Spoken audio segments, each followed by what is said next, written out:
ఇటీవల కాలంలో మీకు ఎవరైనా ఆ విధంగా చిక్కుకొని మీతో మాట్లాడడం గానీ, మాకు కాపాడనంటూ వీడియో గానీ, ఆడియో గానీ పంపారా? ఒకటి సిఐ గారికొచ్చింది. ఇప్పుడు గూడా ఆ అమ్మాయి అక్కడే ఉంది. ఇంకోటి వీడియో చేస్తూ ఎక్కడో నారా లోకేష్ గారు ఇంతకుముందు ఇద్దరిని అవును. పిలిపించారు. అది గూడా కదిరికి సంబంధించిన అమ్మాయే. కదిరి నిజాములి కాలనీకి సంబంధించి చేస్తున్న అమ్మాయే. వాటికి సంబంధించి కూడా అప్పుడు ఆహ్, వాళ్ళు నిజాములి కాలనీకి సంబంధించి రిటర్న్ వచ్చిన తర్వాత ఆ నమ్మకంతో ఎక్కడో నాది నంబరు డిస్‌ప్లే అయింది. రికార్డ్ చేసి నన్ను కాపాడండి ఇక్కడి నుండి అని చెప్తే ఒక అమ్మాయిని లాస్ట్ ఇయర్ తీసుకొచ్చి ఎఫ్ఐఆర్ చేసినాం కానీ అరెస్టులు అవన్నీ కూడా జరగలేదు. అంటే ఇప్పుడు దాని మీద గవర్నమెంట్ కానీ పోలీసు కానీ హ్యూమన్ ట్రాఫికింగ్ ఉంది అని ఒప్పుకోవడానికి కూడా కొంత కష్టంగా ఉంటుంది. ఓకే. ఇప్పుడు మేడం దగ్గరికి ఎవరైతే సంప్రదించారో ఆడియో ఒకసారి విందాం. నమస్తే మేడం. మేడం ఒక్కసారి నా మాట వినండి మేడం. ఒక మెసేజ్ పెట్టండి మేడం. నేను మొన్న అడిగినాను మా పిల్లలు ఎవరైనా రావాలా? మా ఆయన ఏమన్నా రావాలేం మేడం అని. దయచేసి మీ పుణ్యం ఉంటుంది మేడం. నాకొక మెసేజ్ పెట్టండి మేడం. అవునమ్మా ఇట్లా ఉంటుందంటే మేము చాలా ఇదిలో ఉన్నాం మేడం. ఒక హెల్ప్ చేయండి మేడం. మీ పుణ్యం ఉంటుంది మేడం. ఏ మాట చెప్పండి మేడం. ఇంటి దగ్గర నేను వాళ్ళకి రమ్మని చెప్తాను మేడం.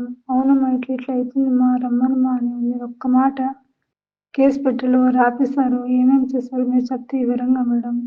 మా ఆయనకిను మా పాపకి వచ్చి చెప్తాను మేడం. అవుతుందా కాదా అని నా ఒక మాట చెప్పండి మేడం. ఎందుకంటే నేను మీకు డిస్టర్బ్ చేయనులే మేడం. నాకు ఇక్కడ బాగలేదు చాలా ఒంట్లో. ఎంత ఓపిక చేస్తున్నాను మేడం. డబ్బులు అడ్జస్ట్ చేసేయండి, ఇట్లా చేసేయండి పిలిపించేస్తాంలే అన్నారు. ₹110 అని డబ్బులు కూడా తీసుకున్నాం మేడం నేను అప్పు. అయినా అయితాలేదు మేడం. ప్లీజ్ మీకు కాలు పట్టుకుంటాను ఒక్కసారి హెల్ప్ చేయండి మేడం దయచేసి. నీకు ఒక పాప ఉన్నది, నువ్వు పాప చూసుకొని క్లీన్ చేసుకోవాలా అని చెప్పినారు నాకు.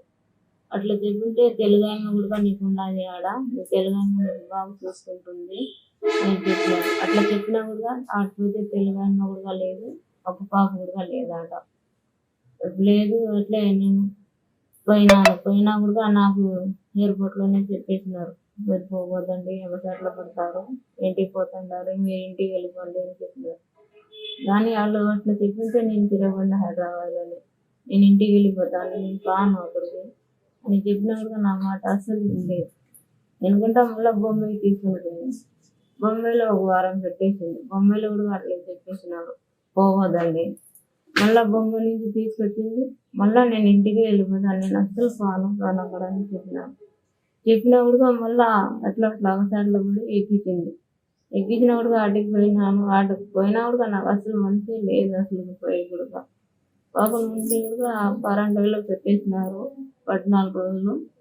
మళ్ళా పని చేసే పంపించినారు. పని చేసే పోతే 4 కూతుర్లు ఉన్నారు, 3 కొడుకులు, వాళ్ళు మొగుడు 3 అంతస్తులు పోయినాడు. ఆడ కూడా సరిగా అన్నం లేదు, నీళ్ళు లేదు. ఒకసారిలో కొన్నాను. మళ్ళీ సౌదీ తీసుకొని పోయినాను. సౌదీలో 3 రోజులు ఉన్నాను. 3 రోజులు ఉండి మళ్ళీ సౌదీలో నేను ఉన్నాను, నేను మీ ఇంట్లోనే పని చేస్తానని చెప్పినాను. కానీ అర్థం దాలో ఇచ్చిపెట్టేసినాడు నాకు తీసుకొచ్చి. మళ్ళీ ఏడ్చుకుంటా అట్లే ఉన్నాను, దావలోనే ఉన్నాను ఎండలోనే. మళ్ళీ వచ్చి తీసుకొచ్చినాడు, మళ్ళీ ఆఫీస్లో వదిలేసినాడు. ఆఫీస్లో వదిలేసి వాళ్ళ ఆఫీసులో అందరూ అట్లే వేరుగా కూర్చోబెట్టేసి ఎవరు మనుషులు ఉంటే వాళ్ళు తీసుకుపోతున్నారు, ఎవరు బాగలేకుంటే ఆడే పెట్టేసిపోతున్నారు వాళ్ళు. 5 రోజులు 6 రోజులు ఉన్నాను. మళ్ళీ వచ్చింది ఒక ఆయమ్మ వచ్చి తీసుకుపోయింది. ఆడ 6 మంది పిల్లలు, 4 అంతస్తులు ఆడగుడక అన్నం లేదు, నీళ్ళు లేదు. రేపట్లో కూడా 3 గంటల వరకు ఒకటే పని చేపిస్తున్నారు. నేను నెల అయిపోయింది పూర్తిగా. నెల డబ్బులు అడిగినా కూడా నాకు నెల డబ్బులు కూడా అసలు ఇవ్వలేదు. ఇవ్వకుండా ఉంటే నేను డబ్బుల కోసం వచ్చినాను అంత దూరం నా పిల్లలు వేసి పెట్టేసి నాకు డబ్బులే ఇవ్వలేదు అని నేను పని చేయను అని చెప్పేసినాను. చెప్పింటే నాకు కొట్టినారు. కొట్టింటే కూడా భయపడి నేను కింద వచ్చేసినాను. కింద వచ్చినా కూడా ఈడ్చుకొని పోతున్నారు, ఏంటి చేయను పని అని ఈడ్చుకొని పోతున్నారు, కొట్టినారు. అట్లా పెట్టినారు. పెట్టి మళ్ళా ఈ డబ్బులు వద్దు ఏమొద్దు నేను చచ్చిపోతాను, చంపేస్తాను అని చెప్తున్నారు. ఇప్పటి వరకు గల్ఫ్లో ఉన్న ఆడియోని విన్నాం మనం. ఇప్పుడు ఆ వాళ్ళని రక్షించడానికి కానీ లేదా ఇకపై కదిరి ప్రాంతంలో వాళ్ళు గల్ఫ్ కంట్రీస్ వెళ్ళడం కానీ లేదా దుబాయ్ లేదంటే ఢిల్లీ వెళ్లకుండా ఎలాంటి చర్యలు తీసుకుంటున్నారు, వీళ్ళకి ప్రభుత్వం ఎలా సహకరిస్తుందో మేడం తెలుసుకోండి. మేడం, ఇప్పుడు మనం వీడియో విన్నాం కానీ ఆడియో విన్నాం. గతంలో కూడా నా ఇంట్లో చాలా మంది రకరకాల బాధలు, వాళ్ళు పడ్డ బాధలు, వాళ్ళు పడ్డ కష్టాలు అన్నీ కూడా చెప్పుకున్నారు. అయితే ఇప్పుడు ఈ సమస్య ఎక్కడితో పులి స్టాప్ పడుతుందా అంటే పడేలా కనిపించట్లేదు. రూపం మీరు అన్నట్లుగా రూపం మారింది. ఆ రూపం మారి ఇంకోసారి మరి కొంతమంది చిక్కుకుండా ఉండడానికి మీరేం చేయబోతున్నారు? ఇప్పుడు మొత్తంగా చాలా మటుకు ఒక కంట్రోల్ సిస్టమ్ ఉండాలి. చట్టాలు చాలా పకడ్బందీగా వచ్చారు. ఇప్పుడు వచ్చిన జీవోలు 2013లో వచ్చిండేది కూడా సుప్రీంకోర్టు సర్క్యులర్ జీవో కూడా చాలా బాగా వచ్చింది. కానీ దాన్ని ఇంప్లిమెంటేషన్ చేయాల్సినది, దాని మీద కొంత ప్రభుత్వాలు పూర్తి స్థాయిలో ప్రివెంటివ్ చేయాల్సిన అవకాశాలు ఉన్నాయి. ఒకటి ఏం చేయొచ్చు అంటే, ఎవరైతే పాస్పోర్టు ఇక్కడ చేయించడానికి రిజిస్టర్ అయ్యి పెట్టుకున్నవి, వాళ్ళు ఏమీ లేకుండా ఫేక్ బ్రోకర్స్ ఒక ఆఫీస్ పెట్టుకొని పాస్పోర్టులు చేస్తున్నామంటారు, వాళ్ళందరినీ కూడా పిలిపించి ఎవరే కానీ ఇక్కడ నుండి, అంటే అది కదిరి డివిజనల్ లెవెల్లో అయినా కూడా డిఎస్పీ సిఐ స్థాయిలో ఎవరైతే పాస్పోర్టులు చేయించుకుంటారో వాళ్ళ పోలీస్ స్టేషన్లో రిజిస్టర్ చేసి ఎక్కడికి పంపుతున్నాడు, ఈమె ఎక్కడ ఏ ఇంట్లో అడ్రస్ ఇస్తున్నారు అనేది కనుక ఒక కంట్రోల్ సిస్టమ్ కనుక పెట్టగలిగితే, వాళ్ళు అక్కడ సేఫ్గా నిజంగానే వాళ్ళ లైవ్లీహుడ్స్ కోసం ఇబ్బంది ఉంటే ఇమీడియట్లీ వీళ్ళను అప్రోచ్ అయ్యే విధంగా కనుక చేయగలిగితే, అక్కడున్న సైబర్ యూనిట్ మన దీంట్లో ఉన్న సైబర్ పోలీస్ నుండి కూడా దీన్ని కంట్రోల్ చేయడానికి ఒక సిస్టమ్ ఏర్పాటు చేయాల్సిన అవసరం అయితే ఉంది. ఫైనల్గా చెప్పండి, ఇటువంటి సంఘటనలు మీకు ఇంకా బాగా కదిలించిన కేసు స్టడీ చాలా చూసుంటారు. మీకు బాగా అరే ఇంత దారుణ పరిస్థితులు ఉన్నారా, మన వాళ్ళు, మన మహిళలు పరాయి దేశాలు ఉన్నారా అని బాగా మీకు కదిలించిన సంఘటన ఒకటి చెప్పండి, కేస్ స్టడీ. కేస్ స్టడీలు చాలా రకరకాలుగా ఉన్నాయి.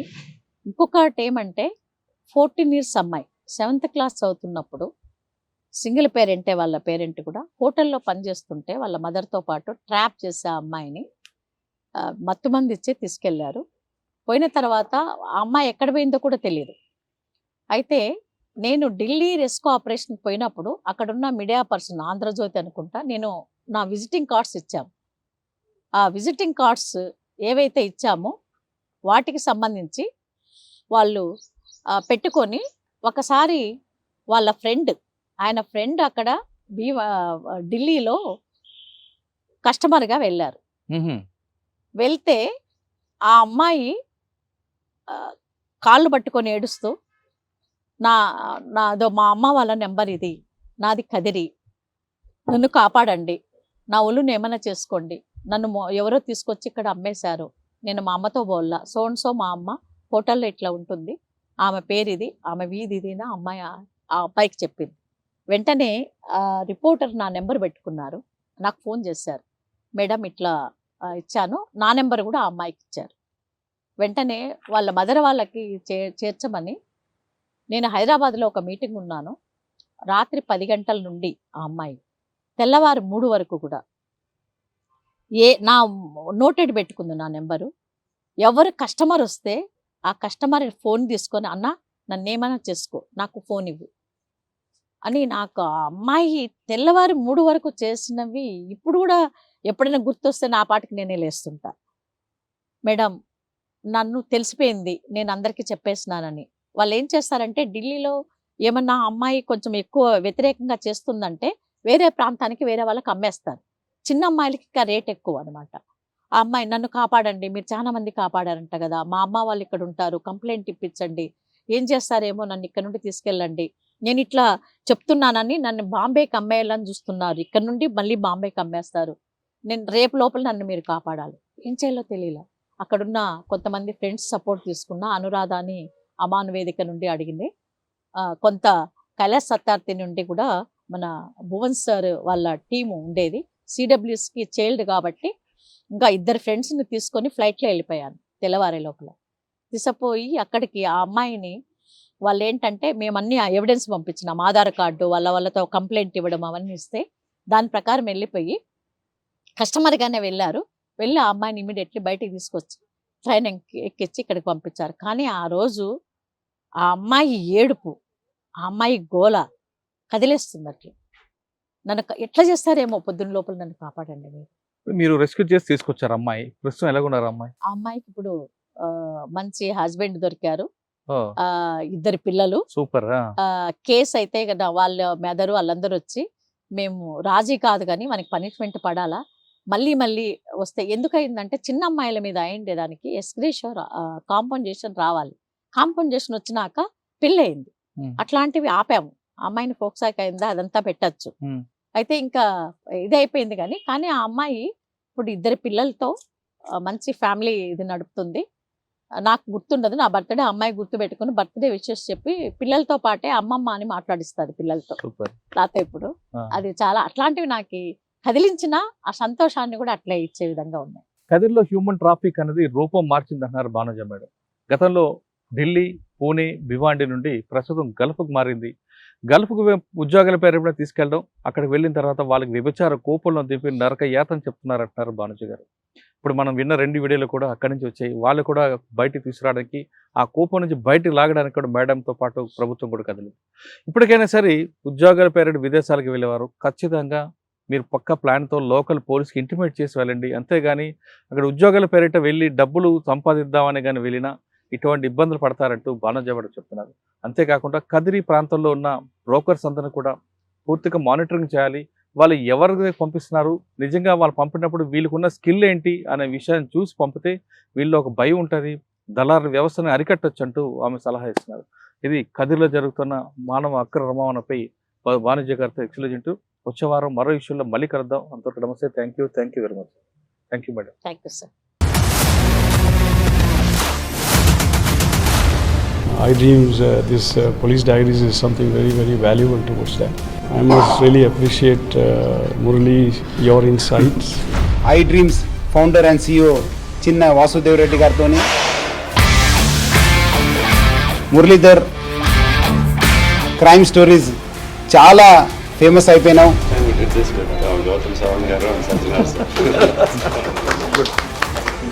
Well done. Congratulate him for doing so well, and I congratulate him, his boss also, for doing so well.